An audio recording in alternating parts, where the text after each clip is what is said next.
Hey, so I'm going to take a second to talk about, you could maybe call this an intermission between East Rutherford and the next section, which is going to be Garfield 15 Monroe Street.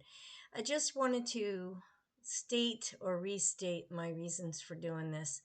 And I had coffee with somebody today that I really wanted to connect with that's in the play with me. And she was asking me about my book, and what was the hardest part? Was it hard to like remember all this, relive it, um, put everything down? Well, it doesn't didn't hurt that I have 30 years worth of journals.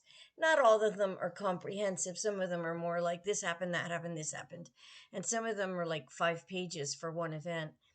But that didn't hurt when I was writing.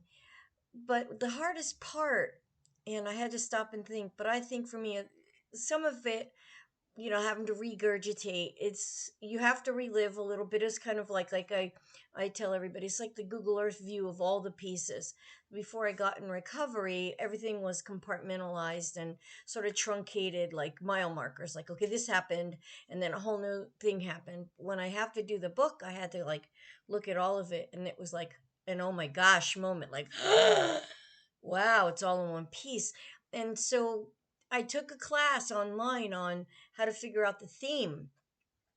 And no, this isn't an autobiography. These are memoirs. I'm not, but this happened in this year and this year and this year. It helped me to format it that way. But the theme, now that was harder. I had to do all this work, pages. I took this class through something called KLN, which was very helpful. It was a free online little quiz class thing that helped you figure out your theme. And wow, there was so many. At first, it was like, and then we're like, no, that isn't a theme. That's not a theme. And then I came up with, me, everything's about a song or a movie reference. So I came up with that movie title, Looking for Love. It's not the title of the movie, but it's the song for the movie Urban Cowboy, Looking for Love in All the Wrong Places.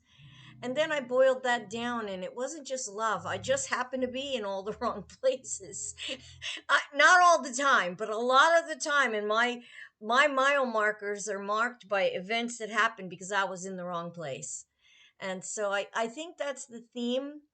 And the reason I'm doing all this now, like all the little stuff, the little fun stuff, is because it's going to get harder.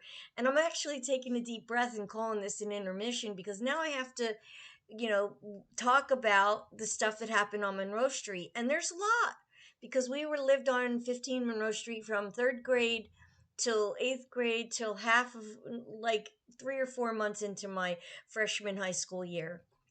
So there's a lot that happened, a lot of growing up I did, and a lot of fun, and a lot of events with my dad, unfortunately.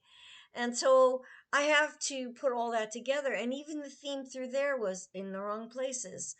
And but you know what, I'm in the right place now. So this is sort of like an intermission, a recap, and looking forward to the things that come. So some of the things that are coming up, this next sequence, there'll be some talk about the purple DeSoto. I've been promising everybody that story. It's a great story. Great story.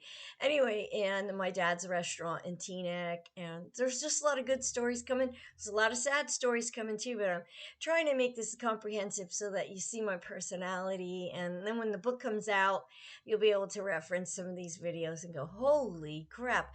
And the deal is, I made it. And so I'm not great because I made it. I just made it. Go figure. I don't know. I even have a sense of humor after all that stuff. And so that's the hope for the girls that I'm trying to reach.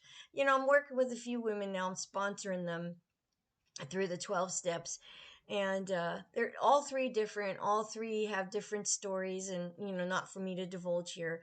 But every time I work with a woman, I am so grateful that I made it because now I'm available. Before, when I was in Crazy Town, cuckoo, cuckoo, cuckoo, like one flew over the cuckoo's nest. When I was there, I was not helped anybody. And the big book of AA says, we strive to be of maximum use to our fellow man and to God.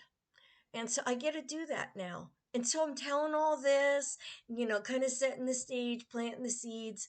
And I want some woman that's maybe in her 20s, 30s, 40s, who knows, to look at this and go, If that knucklehead can do it, so can I.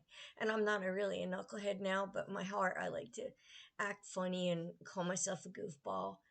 But but for the grace of God, and I'm here. I made it through. So, like, recap, coming attractions, and okay, just wanted to kind of do that little thing, reset the stage and let everybody know. Oh, and the other thing is I was watching some YouTube's on here about state and your values. And my values for doing this, like I said, mostly I started this for my kids.